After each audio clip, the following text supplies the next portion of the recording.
אז איתנו חלי פרח כהן, מתכננת פיננסית ומלווה לפרישה בקואליטי. שלום חלי, מה נשמע? שלום ענבל, בסדר, מה שלומך? בסדר, אז אנחנו רוצים לברר איתך לגבי תחזיות להמשך, לשווקים.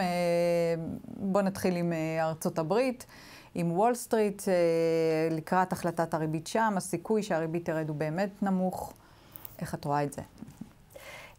טוב, אז בטווח הקרוב יכול להיות שאנחנו בהודעה הקרובה עדיין לא נראה הורדת ריבית נוספת, אבל ללא ספק זאת המגמה, לשם אנחנו הולכים.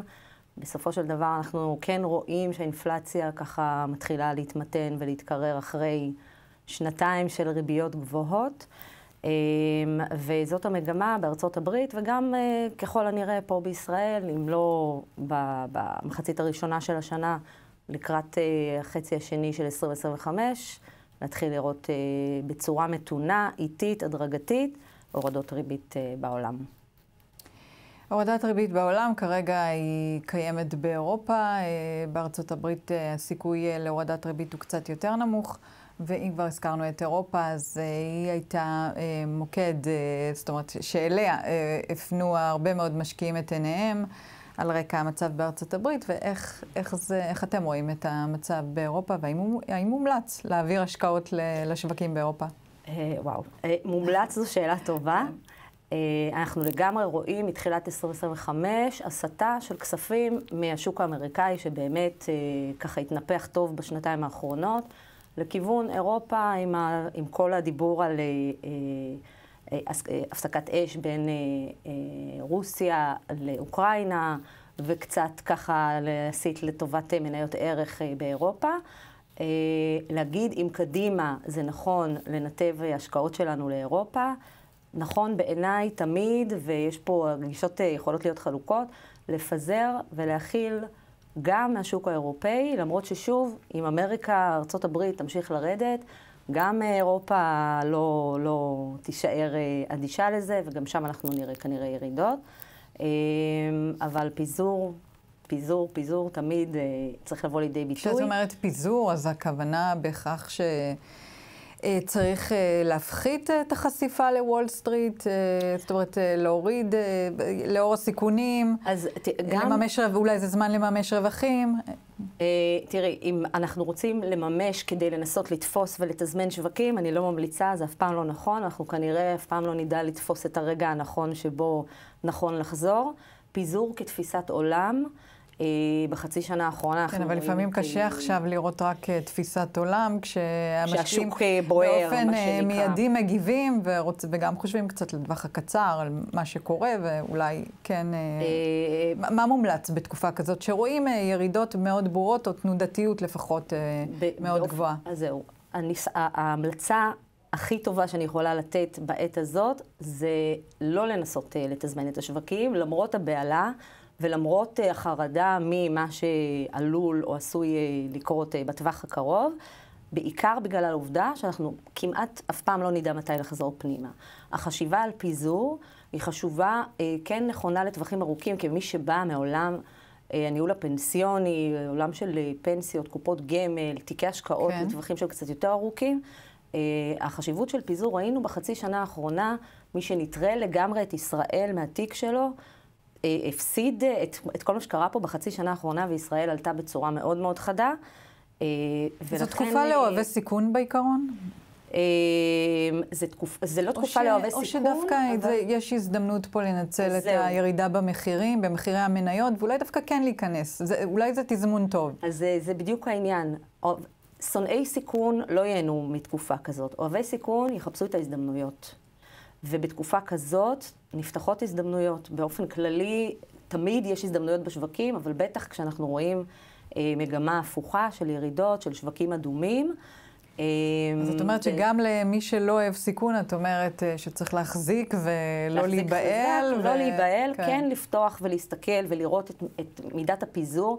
אנחנו כן רואים הרבה מאוד תיקים, בעיקר מהשנתיים האחרונות, שנתיים של עליות חדות בשוק האמריקאי, שהם מבוססים על מדד אחד או שניים אמריקאים בלבד, כל התיק. זה אומר שהתיק הוא גם דולרי, וחשוף לתנודות של הדולר.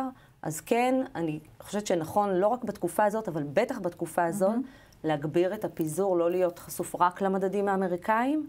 איזה עוד אופציות יש? ואולי לשקול גם, כן. בכל מקרה, לשקול, גם אם אנחנו אוהבים את המדדים האמריקאים, אנחנו חיים בישראל בצורות שהן שקליות, ולכן לשקול להגדיל חשיפה בארץ? שהם דווקא מנוטרלי מטבע קודם כל. כן. גם אם אנחנו מושקעים במדדים אמריקאים. כן, אבל אם אנחנו עדיין נשארים בשווקים בחו"ל, איזה עוד אלטרנטיבות יש? אולי דווקא ההשקעות האלטרנטיביות בפני עצמן, אולי כן ללכת דווקא לסחורות? ללא שכיר אולי. לא שכיר, כן. אני רק רוצה להשלים נקודה קטנה לגבי החשיפה למטבע בעולמות של השקעה בחו"ל, במדדים אמריקאים בעיקר. החשיפה לדולר היא גם כן מגבירה את הסיכון, ובטח בעולם שבו אנחנו צופים התחזקות של השקל, יכול מאוד להיות ששימוש במסלולים שהם מנוטרלי מטבע, מקטין קצת את התנודתיות בתיק שלנו, באופן הזה שבו אנחנו לא חשופים למטבעות. לגבי לא שכיר, אנחנו מכירים את זה הרבה, שוב, מעולמות הפנסיונים, או בכלל מחסכונות מנוהלים. הרכיב הלא שכיר הוא כל מה שקשור רק נזכיר, נדל"ן, תשתיות, השקעה בחוב, באקוויטי, כל הדברים האלה שאין להם מתאם למה שקורה בשוק ההון, כנראה שבשנה הקרובה כן יעשה טוב לתיקים, ולאותם שונאי סיכון שנעזרים במסלולים שהם ככה כלליים. שגם בהם יש לא מעט סיכון, שגם בהם יש נכסים הלא שכירים האלה שאת מציגה כאן. כן, צריך לדעת את זה. וזה תמיד עולה השאלה איפה עדיף להשקיע, נדל"ן או שוק המניות. לגמרי. ואולי השאלה הזאת מתעוררת ומתחדדת יותר לאור המצב בשווקים. לגמרי, לגמרי. כן, אבל דווקא התכוונתי יותר לכיוון של הסחורות, הזהב, השקעות אלטרנטיביות דווקא, שאולי אולי במידה מסוימת זו שעתן היפה, כי כמו שראינו את הזהב מזנק. כן, כמו שראינו את הזהב מזנק לאחרונה. יכול להיות, אבל בואי נסתכל שנייה אחורה על השנתיים האחרונות. התשואות היו מאוד יפות, גם בוול סטריט ובעיקר בשוק בתל אביב, בבורסה המקומית אצלנו. ואם אנחנו רוצים להסתכל קדימה, תחזית לעתיד, במבט לעתיד, האם הצופה שקשה לחזות, אבל בואי נעריך איך תראה המשך השנה הזאת. המשך השנה, טוב, לחזות מאוד קשה, אבל כן אנחנו יכולים להגיד, בשנתיים האחרונות, בעיקר 23 ו-24, ראינו עלייה מאוד מאוד חזקה של המדדים האמריקאים.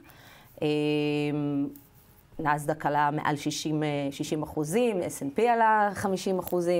בחצי שנה האחרונה אנחנו רואים שינוי במגמה הזאת והתחזקות של השוק המקומי דווקא, של ישראל. אני חושבת שבחצי שנה הקרובה אנחנו כן נמשיך לראות את המגמה הזאת בגלל העובדה שעדיין יש מרווחים בישראל ופוטנציאל לא קטן של החברות פה בארץ ושל המדדים פה בארץ. לתת ערך יותר מהשוק האמריקאי, בזהירות אנחנו אומרים את זה, בטווח הקצר, כן הסתכלות על ישראל כמי שיתנו תשואות עודפות ביחס לארצות הברית. כן, אז את ממש צופה את המשך המגמה הזאת של ביצועי יתר.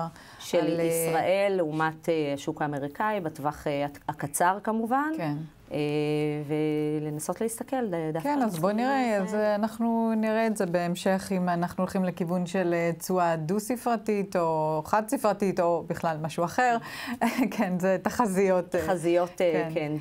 חלי פרח כהן, מתכננת פיננסית ומלווה לפרישה בקואליטי, אני רוצה להודות לך על השיחה הזאת. תודה שהיית איתנו, אנחנו נצא לחסות קצרה ומיד נחזור.